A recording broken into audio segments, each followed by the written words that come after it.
Imagine discovering that a group of medieval engineers and physicians had collaborated to create a device with one specific purpose: to keep human beings alive and conscious for as long as possible while subjecting them to the most excruciating pain imaginable, deliberately preventing the merciful release of unconsciousness or death that might end their torment. This wasn't a tool designed for execution or even traditional torture. It was engineered specifically to extend suffering indefinitely, transforming what should have been brief moments of agony into hours, days, or even weeks of unrelenting torment. What makes this revelation even more horrifying is learning that these devices weren't the products of individual sadism or mental illness, but the result of systematic research and development programs where some of history's most brilliant minds applied their knowledge of human anatomy,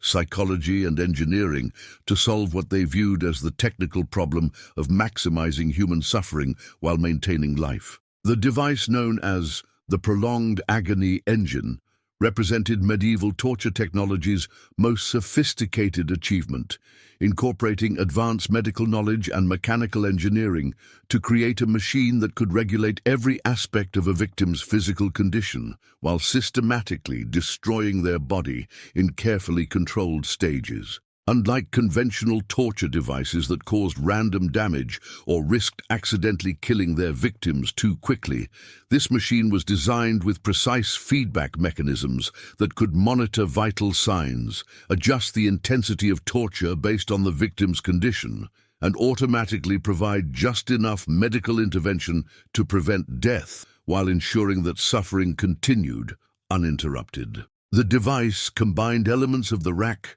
the Iron Maiden, the breaking wheel, and surgical equipment into a single integrated system that could adapt its torture methods based on real-time assessment of the victim's physical and psychological state. The development team behind this ultimate torture device included some of the most respected physicians, engineers, and scholars of their time, demonstrating how intellectual excellence and moral depravity could combine to produce innovations that pushed the boundaries of systematic cruelty far beyond anything previously imagined. Master anatomist Giovanni da Verona spent 5 years studying human physiology, specifically to understand the precise limits of pain tolerance and the minimum physical requirements for maintaining consciousness during extreme trauma. Engineer Heinrich von Nürnberg developed the mechanical systems that could apply variable pressure, heat, and cutting forces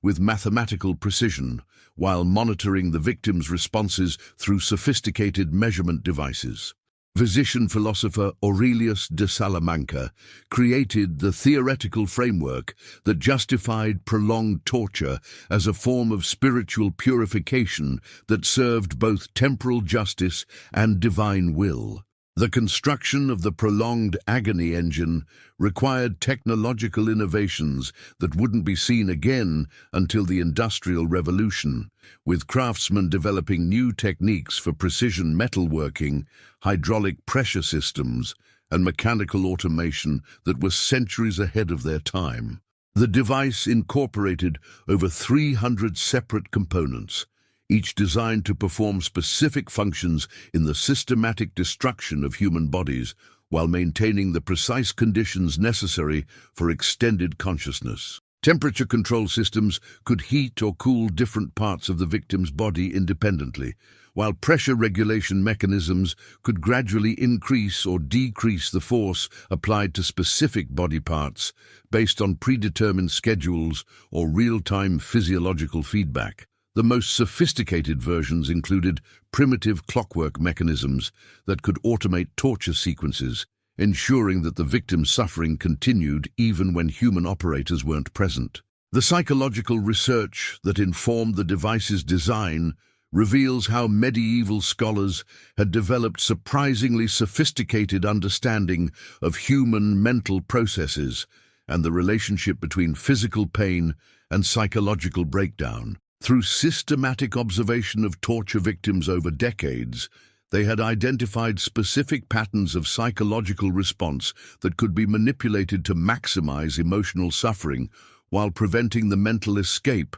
that might provide relief from physical agony. The device incorporated mechanisms for sensory manipulation, including controlled exposure to light and sound that could induce hallucinations, disorientation, and panic while keeping the victim lucid enough to fully experience their physical torture. Specialized chambers allowed for the introduction of various odors, temperatures, and atmospheric pressures that could enhance the torture's psychological impact while providing additional physiological stress. The medical support systems integrated into the device demonstrate how healing knowledge had been completely perverted to serve the goal of prolonging suffering rather than relieving it. With sophisticated life support mechanisms that could maintain bodily functions, even as the victim's body was systematically destroyed. Automated feeding systems could provide precisely calculated nutrition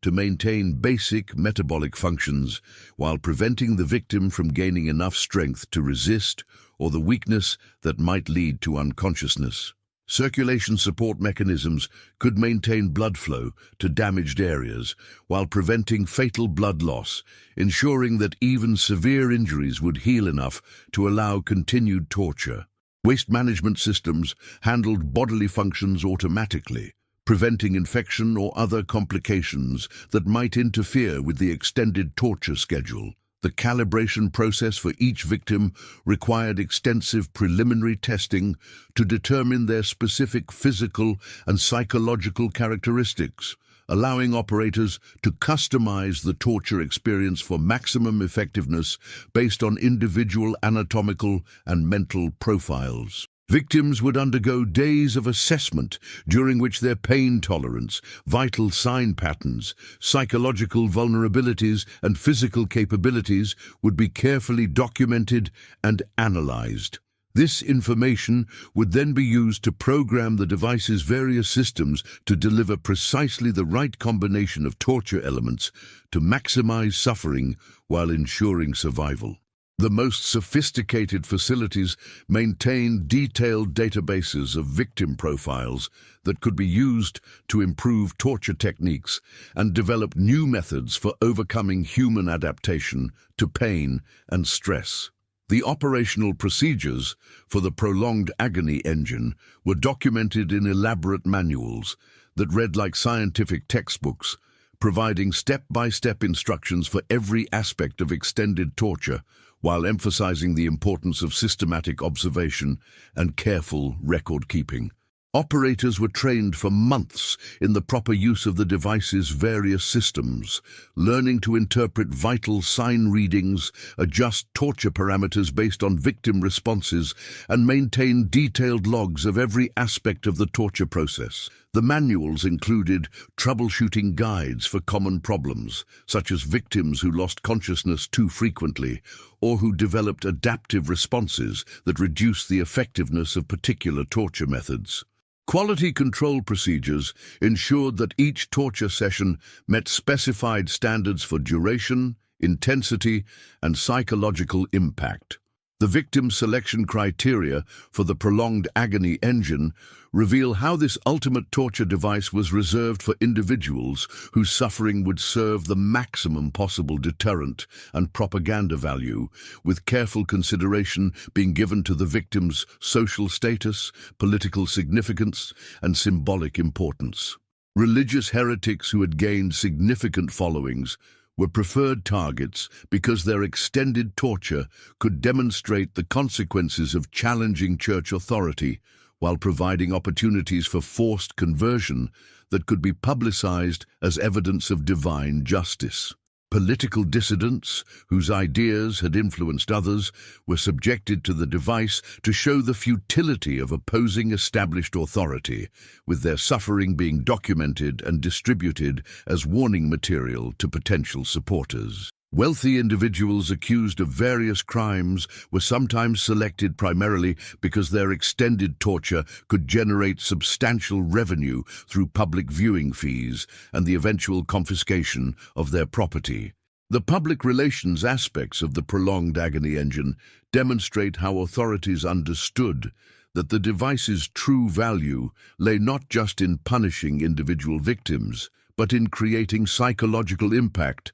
on much larger populations through carefully managed information campaigns. Detailed accounts of torture sessions were prepared and distributed throughout the region, describing the victims' suffering in language designed to maximize terror while emphasizing the justice and necessity of their punishment. Artists were commissioned to create illustrations showing the device in operation, while writers produced dramatic narratives that turned the victim's agony into entertainment that could reach audiences far beyond those who could witness the torture directly. The goal was to ensure that knowledge of the device's capabilities spread throughout the population, creating a climate of fear that would discourage resistance or dissent without requiring the actual torture of large numbers of people. The international impact of the prolonged agony engine's reputation reveals how knowledge of ultimate torture devices could influence diplomatic relations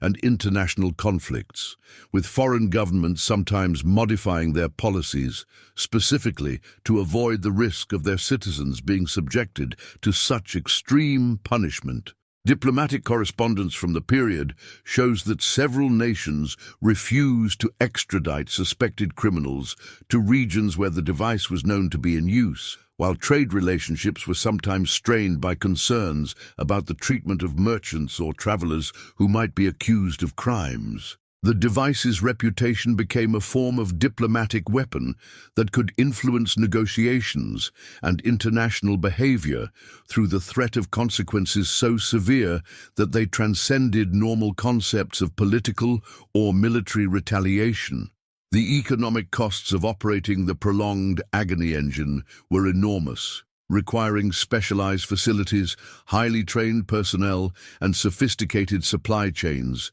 that made each torture session extraordinarily expensive to conduct. The device required constant maintenance by skilled technicians who had to understand its complex mechanical and hydraulic systems, while the medical support systems needed regular resupply with specialized medications and equipment. The personnel costs included not just the operators and medical staff, but also guards, administrators, and support personnel who were required to maintain the secure facilities where the device was housed. Despite these costs, authorities considered the investment worthwhile because of the device's effectiveness in terrorizing populations and eliminating resistance to established authority. The psychological effects on the operators and support staff of the prolonged agony engine provide disturbing insights into how ordinary people could be conditioned to participate in systematic torture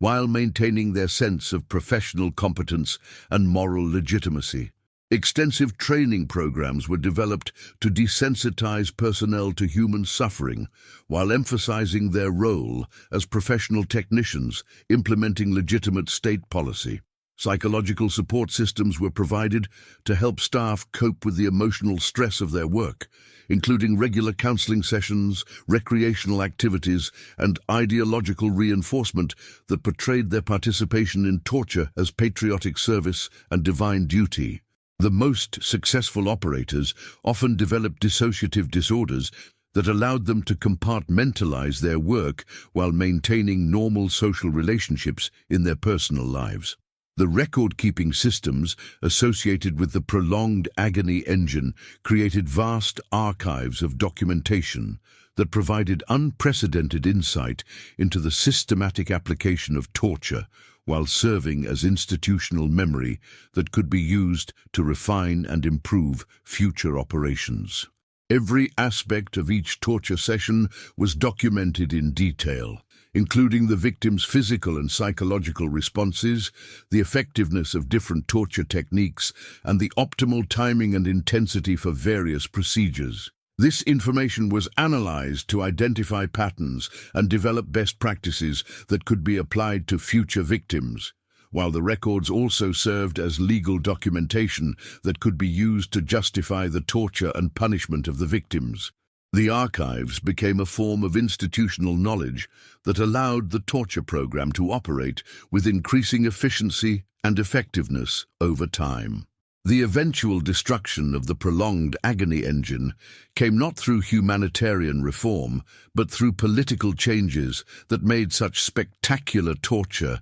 economically and politically counterproductive, combined with the gradual recognition that the device's reputation had become so terrifying that it was generating more resistance than compliance. The enormous costs of operating the device became increasingly difficult to justify as governments developed more efficient methods of social control, while the international diplomatic consequences of maintaining such extreme torture capabilities began to outweigh their deterrent benefits. The physical destruction of the device was carefully orchestrated to prevent any possibility of its reconstruction, with the components being melted down and the facility being demolished to ensure that the knowledge and capability could never be recovered. The documentation that survived the destruction of the prolonged agony engine was deliberately scattered and hidden in various archives to prevent anyone from ever again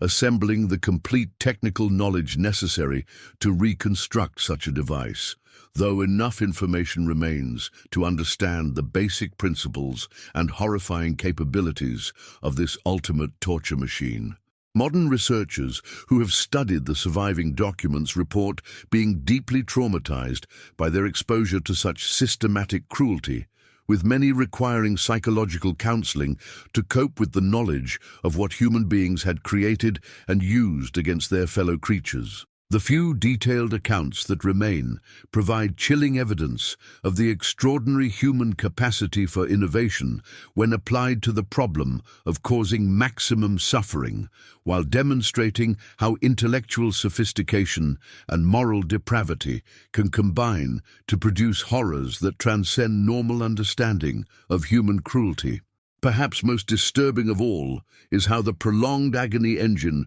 represents the logical conclusion of systematic torture, demonstrating what happens when human intelligence, technological capability, and institutional authority are combined with the goal of maximizing human suffering rather than promoting human welfare. The device wasn't the product of individual madness or primitive barbarism, but of sophisticated institutional planning that applied cutting-edge knowledge and resources to the problem of causing pain while preventing death. This historical example serves as a powerful warning about the potential for technological advancement to serve the darkest aspects of human nature when societies abandon moral constraints in favor of instrumental reasoning that treats human suffering as an acceptable cost for achieving political or ideological goals. What do you think about this absolutely horrifying demonstration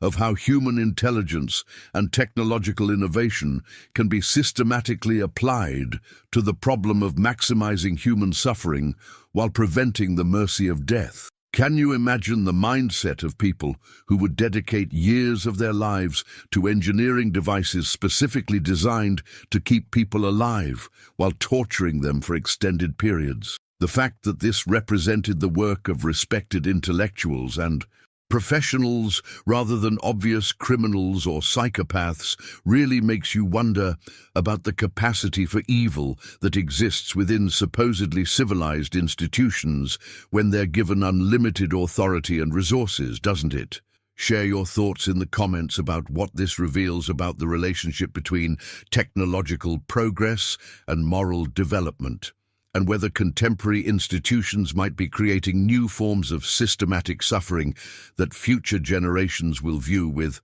similar horror. If you found this investigation into humanity's most sophisticated torture technology as disturbing and thought-provoking as I did, make sure to hit that like button and subscribe for more shocking revelations about how knowledge and capability can be corrupted to serve systematic cruelty rather than human welfare. Ring that notification bell because our next deep dive will explore another historical example of how institutional authority can transform brilliant minds into instruments of systematic oppression. Trust me, These stories will change how you think about the relationship between expertise, authority, and moral responsibility forever.